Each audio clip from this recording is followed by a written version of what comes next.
Hi, it's Justin with Spalted Stag Studio, and in this video I'm going to be building a zero clearance insert for the miter saw. I'll start by removing the insert that comes with the saw. This thing is absolutely terrible. There's a gap going around the outside that constantly gets clogged with dust, and debris falls into the slot for the blade, and occasionally while you're cutting, the blade will catch a piece and it'll go flying.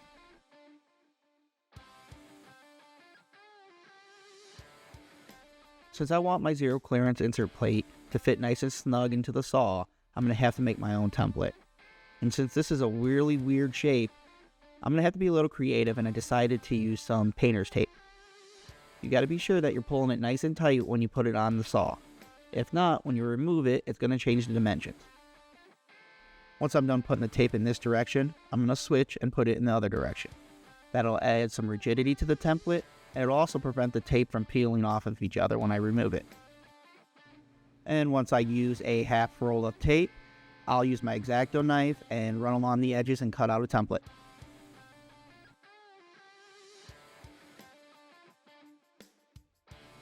Next, I'll plane down some walnut to a little thinner than what I need it to fit flush. And I know I'm crazy because I'm using walnut, but I had it laying around and it was already a little too thin for most projects I do.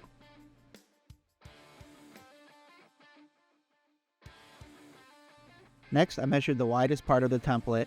I'm going to rip it down to slightly bigger than that, and that's just to give myself a little wiggle room when I attach a template and sand. I'll do the same thing on the crosscut, leaving myself just enough room to help me get those curves when I sand. Now I can sand everything flush to the tape. However, once I did that, I realized that it can't actually sit in the miter saw tight. I have to account for seasonal wood movement. So once I got it flush to the tape, I went ahead and removed the template, and then just made a couple light passes around it to give myself a little bit of a gap.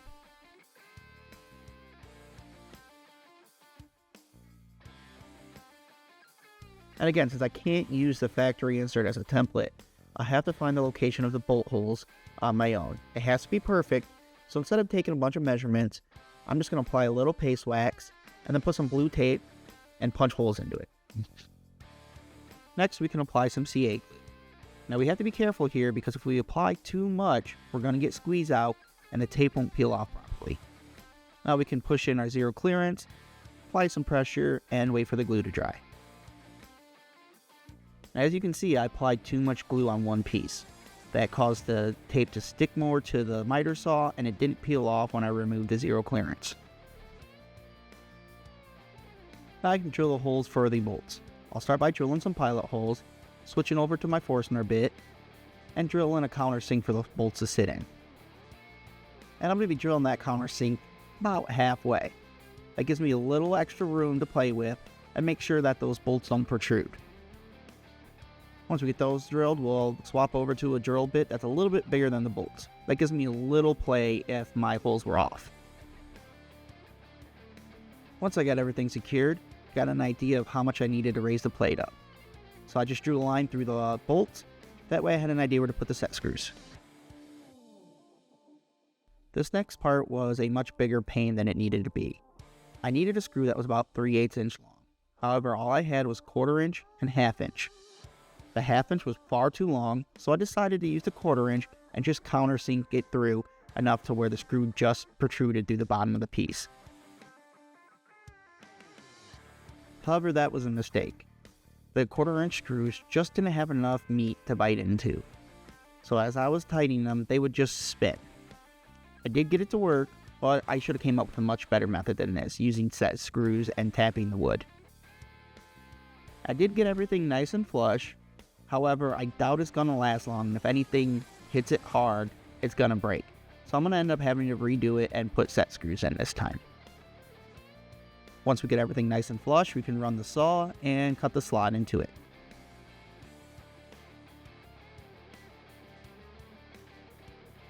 Now that we got the plate done, we can work on the fence. I decided to go with 3/4 inch plywood. Now unfortunately, that's going to reduce my max cutting width by 3/4 of an inch. However, it's very rare that I cut anything that wide on the saw.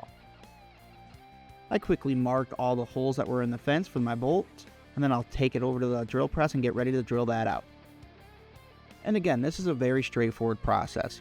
drill your pilot hole, flip it over, drill your counter seat, and then drill the hole for the bolt. Since I decided to go with hex bolts, I need to make sure that this countersink is going to be wide enough for a washer. So I went ahead with 3/4 of an inch. And again, you need to be sure that this is deep enough for the washer and the bolt head without having anything protrude. And this time I'm not really worried about accuracy. I'm almost positive everything's going to line up just fine. So I only drilled a 1/4 inch hole since I'm using 1/4 bolts. Once we get the holes drilled, we can go ahead and bolt it to the fence.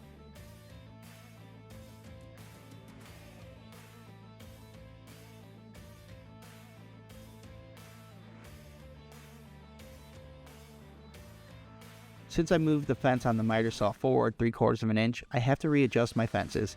I'll use my track saw as a straight edge and just push everything flush and re-screw it down. Later on, I'll make sure all the measurements are still correct.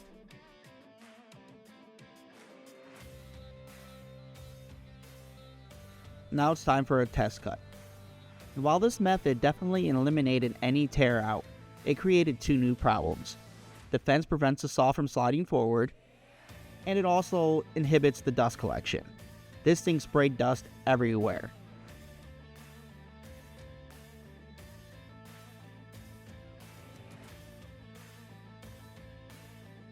Thankfully, both issues were really easy to fix.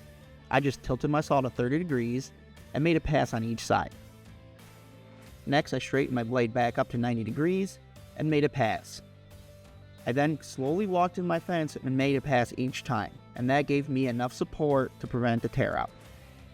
Anyways, thanks for watching, like and subscribe.